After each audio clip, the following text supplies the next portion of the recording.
The sun was barely lifting over the red mesas when Luke Callahan rode into the Salt River Valley.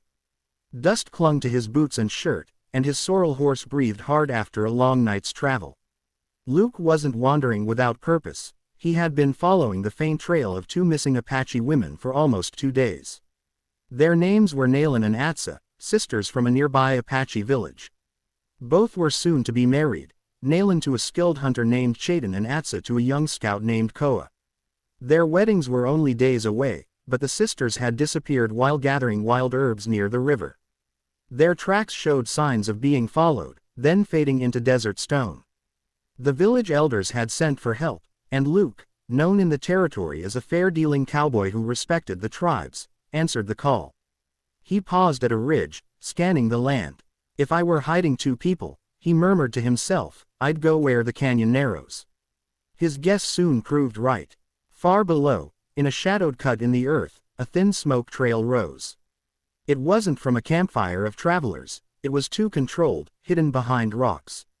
Luke guided his horse quietly, tying him behind a juniper bush, and crept forward on foot. From his vantage point, he spotted 3 outlaws gathered around a small fire. Their horses were tethered nearby, their saddlebags full. And next to a boulder, sitting with their hands tied but unharmed, were Naylin and Atsa. Luke's jaw tightened. The outlaws looked like amateurs, more interested in quick money than cruelty, but they were still dangerous. He couldn't risk a fight that might frighten or endanger the sisters. Instead he planned carefully. A quiet approach. Luke circled wide, moving from rock to rock. He heard the men talking. We'll trade them by sundown, one of them said. For supplies and silver, another added. And if their village doesn't pay, they will, the first outlaw snapped. Naylin and Atsa sat calmly, whispering to each other in Apache. They were scared but steady, a strength Luke respected. He waited until the outlaws walked away from the sisters to check their horses. Luke stepped out from a sandstone wall and made a soft whistle like a canyon bird. Naylin's eyes widened. She recognized it. It was the signal Luke had used when he helped the village during a drought years earlier. He whispered, "Stay quiet. I'm here to get you home." Atsa nodded slowly. Luke sliced the rope at their wrists with his pocket knife. "When I say run," he whispered, "go toward the juniper ridge. My horse is there. Don't look back." But before they could slip away, a rifle cocked sharply. "Drop the knife, cowboy." Luke froze. The outlaw leader stood behind him, rifle raised. Well, the man sneered. "A cowboy hero. You think you can walk into our camp and steal our bargaining chip?" Luke raised his hands slowly. "They're not bargaining chips," he said calmly. "And you're making this worse for yourselves. Let the women go. No one needs to get hurt." The outlaw laughed. "I'll decide what happens here." But Naylin, quick-minded and brave, suddenly stepped between Luke and the outlaw. "You shouldn't point a weapon at someone who has done nothing wrong," she said firmly. The outlaw hesitated, thrown off by her courage. And that split second was enough. Luke used his boot to kick sand upward, and the outlaw stumbled. Luke pushed Naylin and Atsa toward cover. "Go," he shouted. The 2 sisters sprinted for the ridge just as the other outlaws turned back from the horses. Luke ducked behind a boulder as a warning shot rang out. He didn't fire back. He wasn't there to fight but to protect. He used the rugged terrain to stay out of sight, moving carefully to draw the outlaws away from the fleeing. "Sisters, come on," one bandit yelled. He went that way. The outlaws chased Luke through a narrow canyon. Luke zigzagged, making them lose sight of the exact trail. When he reached a rock ledge, he vaulted behind it and waited. The men thundered past, shouting in confusion. When they were far enough, Luke doubled back toward the ridge where he had hidden his horse. Naylin and Atsa were already there, breathing hard but safe. They'd managed to calm the horse and keep out of sight. Luke motioned to them. "We'll travel on foot until we're far enough, then ride together." They moved quickly through the junipers and dry washes, keeping low. The desert wind covered most of their trail. By noon they had put miles between themselves and the outlaw hideout. At a shaded overhang, they stopped to rest. Atsa offered Luke a small piece of dried cornmeal bread from a pouch she'd kept hidden. "You saved us," she said softly. Luke shook his head. "You did just as much. Your courage back there. Most folks wouldn't have had that strength." Nayland smiled slightly. Our mother taught us to face danger with clear minds. I'd say she taught you well.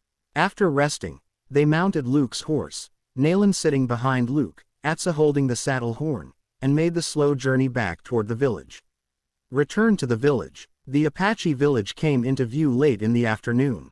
Children spotted them first, running to alert the elders. Chayden and Koa, the sisters' soon-to-be husbands, ran forward with relief written across their faces. Nayland and Atsa dismounted and rushed into the arms of their family. Cheers rose up. The village elder, Taza, approached Luke with deep respect in his eyes. You have done much for our people, Taza said.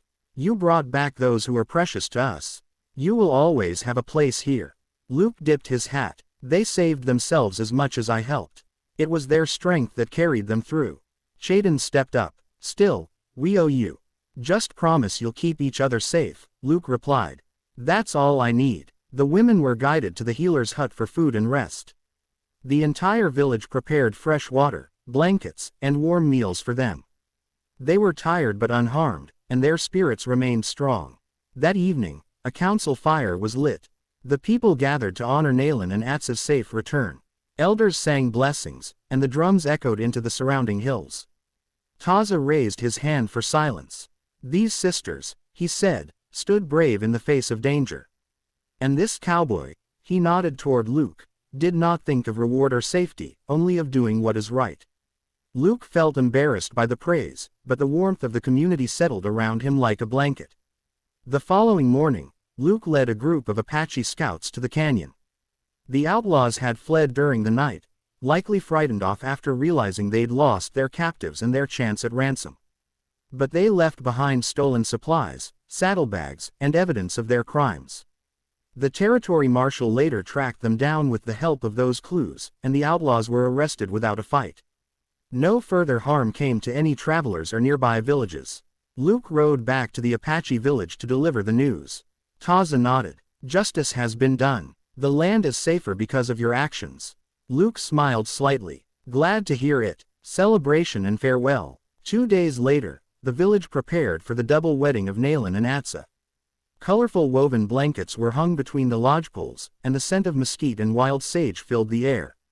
The sisters, dressed in traditional wedding clothes, looked full of calm joy. Before the ceremony, Nayland approached Luke. You helped us return to this moment, she said. We won't forget. Luke tipped his hat respectfully. Just promise me you'll live happy lives. That's enough for me, Atsa added. You'll always be welcome at our fires. Luke stayed for the ceremony, watching as the sisters joined their hands with those of Chayden and Koa, sealing promises of partnership and harmony. The celebration lasted long into the night with songs, stories, and dances. When dawn finally touched the horizon, Luke saddled his horse. Taza met him at the edge of the village. Where will you go now, friend? Luke shrugged. Wherever someone needs a hand, I suppose. The elder nodded. Then the land will guide you well. Nayland and Atsa waved from a distance, smiling brightly. Luke gave one final nod, then turned his horse toward the open plains. As the sun lit the mesas and the desert wind swept across the land, Luke Callahan rode forward, quiet, steady, and ready for the next trail. Because some heroes didn't need glory, just a good reason to help.